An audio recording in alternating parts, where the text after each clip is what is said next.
99% students यही करते हैं कि पहले स्ट्रीम चूज कर लेते हैं और उसके बाद ही स्ट्रीम में क्या क्या जॉब अपॉर्चुनिटीज है ये चेक करते हैं। इसमें क्या होता है, जब आप जॉब पे लग जाते हैं उसके बाद ही नेचर ऑफ जॉब पता लगता है और तब रियलाइज होता है कि वो जॉब पसंद है या फिर नहीं। तो फिर क्या ये सही तरीका है या इससे भी इफेक्टिव तरीका है? आपने जापानीज डिसीजन मेकिंग प्रोसेस के बारे में अगर सुना है, जो कि प्लानिंग करने में ज्यादा टाइम लगाते हैं क्योंकि उनके प्लानिंग कंप्लीट होता है और हर एक पॉसिबिलिटी, रिस्क फैक्टर और ऑल्टरनेटिव्स को पहले से ही चेक करके फिर आगे बढ़ते हैं। प्लानिंग में भले ही ज्यादा मेहनत और टाइम लगता है, लेकिन एग्जीक्यूशन बहुत फास्ट होता है और फेल्यूर का चांस भी कम होता है। मैं जो आज बताने जा रही हूँ वो जापानीज मेथड तो नहीं है, लेकिन आप इससे समझ सकते हैं कि प्लानिंग कितना इम्पोर्टेंट है। अगर आपने सही से प्लान कर लिया तो आप बहुत ही कम उम्र में अपने पसंद का करियर फाइंड आउट कर सकते हैं और जल्द ही सेटल हो सकते हैं। इसीलिए वीडियो को एंड तक देखने के बाद ही डिसीजन लीजिए। इसमें आपने क्या करना है, स्टेप 1 में लिस्ट योर फेवरेट एक्टिविटीज। सबसे पहले आप उन एक्टिविटीज को लिस्ट कीजिए जिससे आप खुश रहते हैं। फॉर एग्जाम्पल, आकृति को बहुत सारे वैरायटी एक्टिविटीज पसंद है, जैसे कि teaching, painting, music, reading, story and poem writing. और पूनम को पसंद है painting, harmonium and guitar, chemistry, physics and science और रीडिंग। याद रखना, यहाँ पर करियर का नाम नहीं लिखना है बल्कि एक्टिविटीज को लिखना है। इन दोनों में क्या डिफरेंस है, आइए जानते हैं। अगर किसी को साइंस पसंद है और वो डॉक्टर बनना चाहते हैं तो यहाँ पर डॉक्टर बनना करियर हो गया। लेकिन डॉक्टर का कौन सा एक्टिविटी, जैसे कि मेडिसिन, सर्जरी या फिर कोई और एक्टिविटी जो आपको पसंद है वो लिस्ट कीजिए। अगर कोई केस में आप एक्टिविटीज लिस्ट नहीं कर पा रहे हैं तो फिर उन वजहों को, रीजंस को ढूंढिए जिसके कारण आप ये प्रोफेशन या करियर अपने लिस्ट में डाल रहे हैं। मतलब क्यों आप डॉक्टर बनना चाहते हैं ये फाइंड आउट कीजिए। रीजंस कुछ भी हो सकता है, जैसे कि क्या आप मेडिकल ड्रामा से इंस्पायर्ड है, सर्जरीज को देखना अच्छा लगता है, या फिर कोई मेडिसिन या बीमारी के बारे में पढ़ के उसका सॉल्यूशन ढूंढने में अच्छा लगता है। कितना भी पढ़े साइंस, आप थकते नहीं है बल्कि माइंड फ्रेश हो जाता है। ऐसा कोई भी कारण आप लिस्ट कर सकते हैं। इसमें आप घर के बड़ों से मदद भी ले सकते हैं। ये सब क्यों करने के लिए बोल रही हूँ, क्योंकि कभी कभी हम जो इंटरेस्ट समझते हैं वो इंटरेस्ट ना होकर सिर्फ अट्रैक्शन भी हो सकता है। मेडिकल ड्रामा देखने में मजा आता है लेकिन साइंस पढ़ नहीं सकते, सुई को देख नहीं सकते हैं, तो फिर आप समझ सकते हैं यहाँ पर आपको डॉक्टर्स के एक्टिविटीज पसंद नहीं है। डॉक्टर बनना सिर्फ एक अट्रैक्शन है बस। Step 2, list out all the jobs, freelancing and other career opportunities related to your favorite activities। Step 1 में आपने जो एक्टिविटीज को लिस्ट किया था, आप उसके बारे में डीपली देख लीजिए, जैसे कि सच में आपको इंटरेस्ट है उन एक्टिविटीज में या फिर नहीं। जो भी एक्टिविटीज आपको पता चलता है कि आप सिर्फ मनोरंजन के लिए करते हैं लेकिन फुल डे आप उस काम को खुशी खुशी नहीं कर सकते हैं, तो उन एक्टिविटीज को आप लिस्ट से हटा दीजिए, क्योंकि फाइनल लिस्ट में सिर्फ उन्हीं एक्टिविटीज को रहना चाहिए जिसमें आपको रियल इंटरेस्ट है। फॉर एग्जाम्पल, आकृति को पेंटिंग पसंद है, लेकिन जब मैंने पूछा क्या तुम पूरा दिन पेंटिंग कर सकती हो, अगर तुम्हें पेंटिंग का जॉब दिया जाए और तुम्हारे एम्प्लॉयर बोलेंगे कि दिन में 20 इलस्ट्रेशंस बनाओ, जो क्लाइंट को चाहिए वैसे पेंटिंग बनाओ, तो क्या फिर तुम खुशी खुशी बना पाओगे? आकृति ने ये बोलकर मना कर दिया कि नहीं, मैं सिर्फ अपने फ्री टाइम में अपने खुशी के लिए पेंटिंग करती हूँ, पूरे दिन पेंटिंग नहीं कर सकती हूँ और दूसरों के अकॉर्डिंग भी पेंटिंग नहीं बना सकती हूँ। तो फिर मैंने पेंटिंग को उसकी एक्टिविटीज लिस्ट से हटा दिया। लेकिन पूनम ने इस सवाल का जवाब हाँ में दे दिया।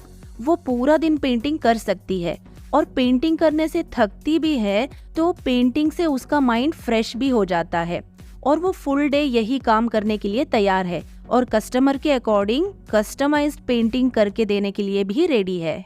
इस तरह से एक्टिविटीज लिस्ट को जब फाइनल किया गया तो आकृति की लिस्ट में सिर्फ 2 एक्टिविटीज रह गए, जो कि टीचिंग एंड स्टोरी राइटिंग, और पूनम की लिस्ट में भी 2 एक्टिविटीज रह गए, पेंटिंग और हारमोनियम।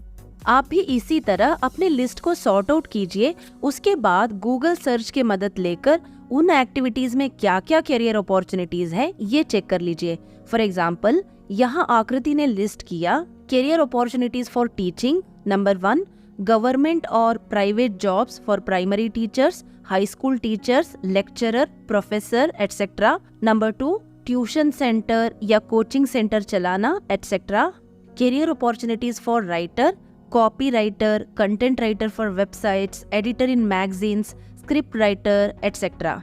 ये जो ऊपर लिस्ट बनाया है सिर्फ एग्जाम्पल के लिए बनाया गया है, इसीलिए बहुत ही कम करियर अपॉर्चुनिटीज को मेंशन किया है, लेकिन आपको अपने एक्टिविटीज में पूरे जॉब अपॉर्चुनिटीज को सर्च करना पड़ेगा और जितना ज्यादा हो सकता है उतना जॉब अपॉर्चुनिटीज के बारे में लिखना होगा। इसके लिए आप पहले अपना ड्राफ्ट लिस्ट बनाएंगे ऑनलाइन सोर्स से। उसके बाद आप अपने माता पिता या फिर कोई बड़ों से डिस्कस करके और डिटेल्स पता लगाएंगे। फिर उन लोगों से बात करेंगे जो ऑलरेडी इस फील्ड में हैं, तभी आपका लिस्ट कंप्लीट होगा और प्रैक्टिकल रहेगा। Step 3, check the eligibilities to pursue listed jobs और करियर। अभी आपको चेक करना है कि जो भी जॉब्स आपने लिस्ट किया है वो जॉब करने के लिए आपको क्या एलिजिबिलिटीज चाहिए। ये फाइंड आउट करने के लिए एक आसान तरीका है, गूगल में जाके सेलेक्टेड जॉब प्रोफाइल का वैकेंसी ढूंढिए। आपको बहुत सारे ऑप्शंस मिलेंगे, naukri.com, इंडीड, ऐसे बहुत सारे साइट्स है जहाँ पे आपको वैकेंसीज देखने को मिलेंगे। आपको क्या करना है, कुछ पोस्ट्स के डिटेल में जाकर उस जॉब को पाने के लिए जो जो एलिजिबिलिटीज वहाँ पे लिखा है वो चेक करके नोट करना है। फॉर एग्जाम्पल, लेक्चरर बनने के लिए ज्यादातर पोस्ट्स में यही लिखा था कि पोस्ट ग्रेजुएशन जरूरी है और कुछ टीचिंग जॉब्स के लिए बीएड कंपलसरी था। इस प्रकार आप अपना लिस्ट बनाकर पर्टिकुलर फील्ड में एक्सपीरियंस्ड या फिर एक्सपर्ट से कंसल्ट करके एलिजिबिलिटीज को कंफर्म कर लीजिए।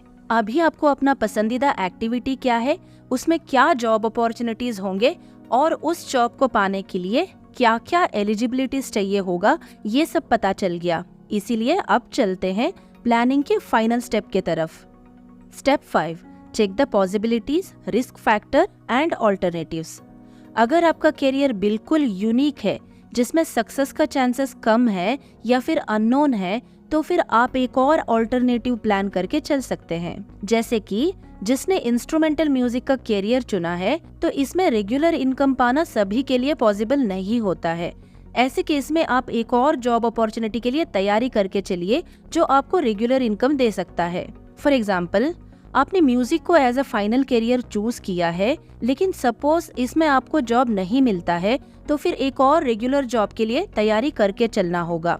वो कुछ भी हो सकता है जो आप अपने हिसाब से प्लान करेंगे। ऑल्टरनेटिव्स का एक एग्जाम्पल, आप जब म्यूजिक का डिग्री ले रहे हैं, साथ में ही कॉमर्स स्ट्रीम में 11-12 किया और बीकॉम कर लिया, क्योंकि आप कोई भी इंडस्ट्री में जाइए, चाहे गांव हो या शहर, कॉमर्स बैकग्राउंड वालों को कमर्शियल फील्ड में जॉब का मौका ज्यादा मिलता है, जैसे कि accounts, payment, billing, inventory maintenance, ऐसे बहुत सारे जॉब के ऑप्शंस होते हैं।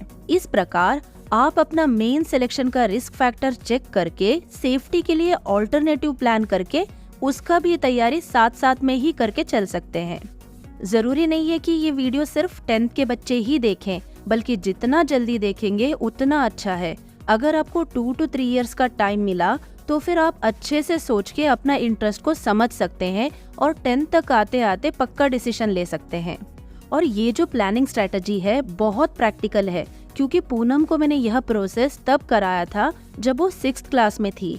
6th क्लास में वो एक्टिविटीज को लिस्ट भी नहीं कर पाई थी। पहले उसने बोला कि इंजीनियर बनेगी, फिर और डिटेल पूछा कि कौन सा engineering, civil engineering, software engineering, electrical engineering, chemical engineering या फिर कुछ और।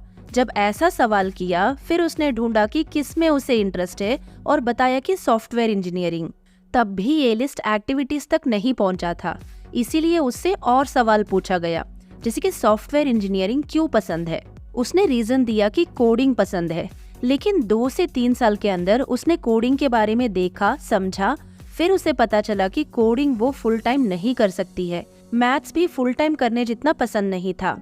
उसने रियलाइज किया कि इंजीनियरिंग वर्ड उसने बहुत लोगों के मुंह से सुना था और आईआईटी के कुछ वीडियोस यूट्यूब में देखा था, जिससे उसे इंजीनियरिंग में इंटरेस्ट दिखा था, बल्कि वो रियल इंटरेस्ट नहीं था। 9th क्लास तक आते आते उसने अपना एक्टिविटीज लिस्ट फाइनल कर दिया था। उसमें सिर्फ पेंटिंग, हारमोनियम और साइंस ही बचे थे। इस तरह जो फाइनल एक्टिविटीज लिस्ट में बचे थे उन्हीं का जॉब अपॉर्चुनिटीज चेक किया और उस जॉब को पाने के लिए क्या क्या एजुकेशनल क्वालिफिकेशन चाहिए ये देख के उसके बाद 11th का स्ट्रीम सेलेक्ट किया। फ्यूचर में जब एक्सपीरियंस हो जाता है तब हमें क्या चाहिए और क्या नहीं चाहिए ये रियलाइज जरूर होता है, लेकिन जब हम सही प्लान करके अपना इंटरेस्ट को समझ के चलेंगे तो पछतावे के लिए कम मौका मिलेगा।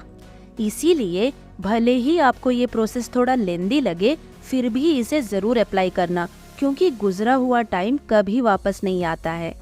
और अगर ये वीडियो आपको यूजफुल लगा तो आपसे रिक्वेस्ट है कि प्लीज इसे आगे फॉरवर्ड कीजिए ताकि हर स्टूडेंट इसका यूज करके अपने लाइफ के लिए सही डिसीजन ले सके।